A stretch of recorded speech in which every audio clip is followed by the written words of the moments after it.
Q&A. Someone sent me an email. Lewis. He said, Frank, first off, I want to say your videos have changed my life.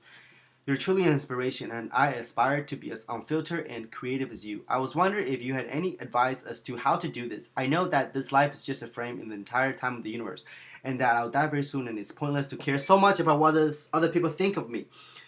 Yeah, I still feel extremely inhibited. I'm scared to sing in public. I don't talk to pretty girls when I see them walk down the street. I never take any chances. I stay in my comfort zone. How do I truly let go and not care about what other people think? Well, I get this kind of question a lot. Well, my answer is that, I made a video on this actually about caring for other people's opinions. It's called Being Yourself. It's the one I was in the Joker makeup. I was talking to the camera.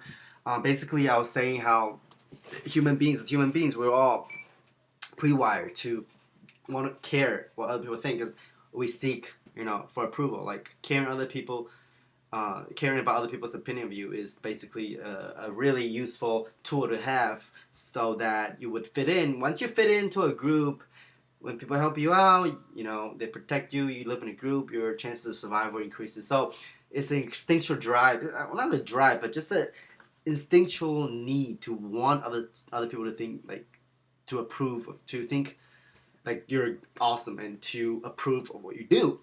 And it's really impossible to really discard other people's opinion, because you are really only as intelligent and only as aesthetic as how other people perceive you to be, right? Because like other people's opinion, partially, a lot of it actually, like, partially makes up who you are, and your opinions of others makes them who they are. So it's a feedback loop. You know what I'm saying? It's like you present yourself in a way that other people would perceive you to be, and then they treat you a certain way, and in turn you sort of just act accordingly to their opinion, and their opinion is grounded based on how you present yourself. So it's just, there's no ego. Ego is just the interaction between the me and the you. So with that said, it's really impossible to just live in your own bubble and be yourself. A lot of people like ask me how I can just be myself and not care about what other people think, and my answer is always that I do care about what other people think. It's just that I care about. I want other people to think of me as this this fucked up crazy person, and that's why I act that way, and that's a way of caring. Or I want other people to think that I don't give a shit, and that's a form of caring, because you can't get away from it. You cannot care. Even the people who say, oh, I don't care what other people think, I'm just doing my own thing, who cares what other people think, I'm being me. That's fucking, that doesn't work, because not caring is a form of caring. You need people to not care, right? Like, you need to have an audience who don't care for you to feel cocky about them not caring, and you brag to your girlfriend about, oh, look, I can this, yeah, look at me, I don't care. You do care, right? So it's just like the monk who goes up to the mountains and abandons society. They're like, I'm too good for society. I don't care what the society's values. I don't care about sex and food and shit like that.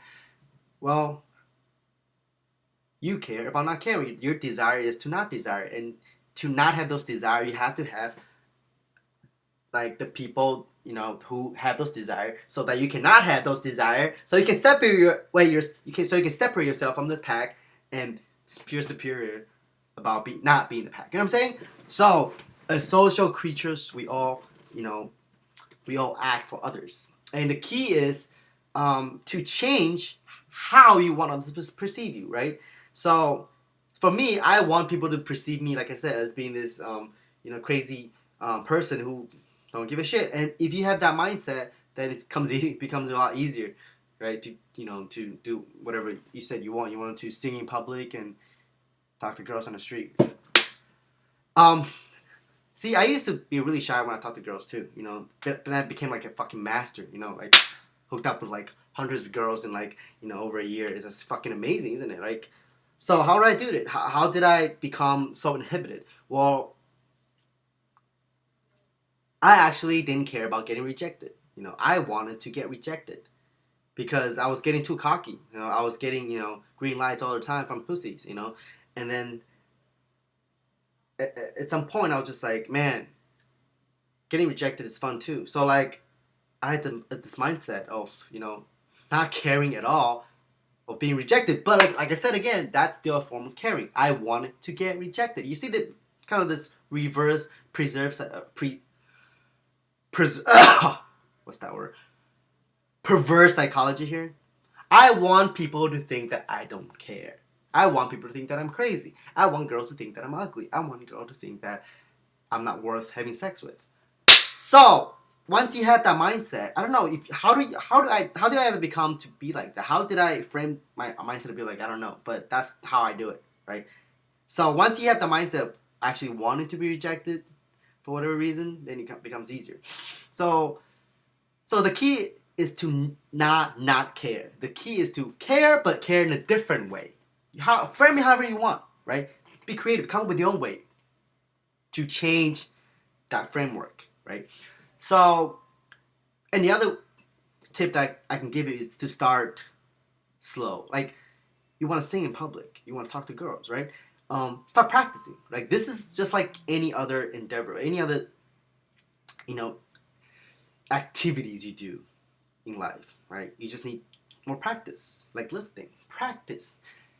Well, start somewhere. Start low. Start with the ugly girls, right? Because when ugly girls reject you, you're not gonna feel as painful. Maybe you're gonna feel more painful because, right? Well, I don't know. For me, I like to start with ugly girls. But for maybe you would like to start with really hot girls because if you think that if a really cute girl rejects you, then it doesn't really matter. Then start with really hot girls. I don't know. But for me, just start somewhere and then practice. You want to sing in public? Well, find a place where, like I used to perform the violin in front of people. Like I would get nervous, but it's all about practicing. Um, Practice. Like start with a small crowd, right? I used to just play in front of my mom, and then my mom and my brother, and then my dad, and then the whole family, and then I started performing in front of other students, and then audience get bigger, and I get more comfortable in that zone. So it's just like any other thing. Your brain gets used to it. Once your brain realizes that singing in public or tripping down the stairs or like getting rejected by girls isn't that big of a deal, your brain just get used to it, right? Because you survived, and your brain, your reward system gets triggered. Um, let's say if you get rejected by a girl, then for 3 times, the fourth time you got a green light, and that fourth time you're gonna feel pretty good. You're gonna produce your brain will produce certain chemicals that make you feel like you're the man, and then the next time when you do it, that's triggered again, the memory, and then you have more confidence, and you build up your confidence like that. And then the next time you do it, if you get another green light, you get more confidence. The more confidence you have, the more girls would want to talk to you. Not just because girls like confident guys. It's because under your belt, you have a lot of green lights already. If you have, you already have a lot of green lights, another red light isn't going to affect you that much. You know what I'm saying? I know I said all that shit about wanting to get rejected, but still, there's a part of me who still wants to be accepted. Who still wants the green light from girls. So, if you get rejected 1,000 times, you got green lighted 2,000 times, if you get rejected the next 200 times, it's not as bad, right? Just keep doing it, build up your confidence level like that. Yeah, that's it. Practice, right? Start small, move your way up, And the other one is, I mentioned earlier, change your framework. Instead of not caring, instead of rejecting that careness, that's the default of being a human being, change the framework. Change how you want other people to think of you instead of just not caring at all, because that's impossible. That's just going to make it worse. All right, I hope that answers the question. See you later. Update you guys with my cut. Fasting.